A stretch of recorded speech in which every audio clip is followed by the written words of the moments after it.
এয়া মই ভৈৰৱকুণ্ডত নদীৰ পাৰত বহি আছোঁ। নদীৰ পানীত ভৰি ডুবাই ডুবাই অকলশৰীয়া যাত্ৰা মোৰ উপভোগ কৰি আছোঁ। ধুনীয়া পৰিৱেশ, কিন্তু আগতে আৰু ধুনীয়া আছিলে।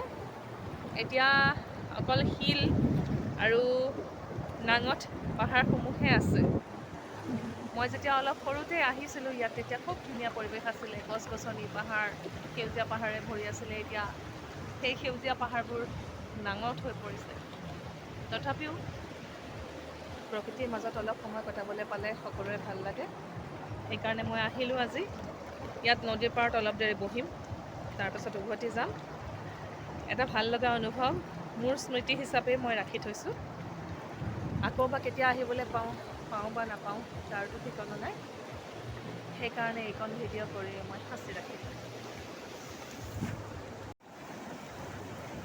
এয়া ভৈৰৱকুণ্ড নদীৰ পাৰত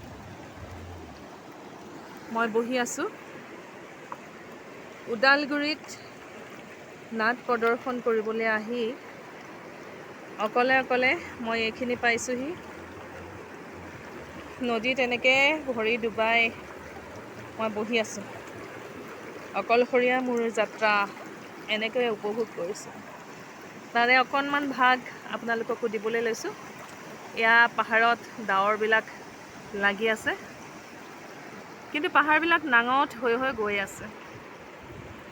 অলপ সৰুতে মই পঢ়ি থাকোঁতে ইয়ালৈ যেতিয়া আহিছিলোঁ, তেতিয়া খুব এটা সুন্দৰ পৰিৱেশ আছিলে, কিন্তু এতিয়া খুব ৰ'দ, ছাঁ নাই। এয়াই ভৈৰৱকুণ্ড পিকনিক স্পট।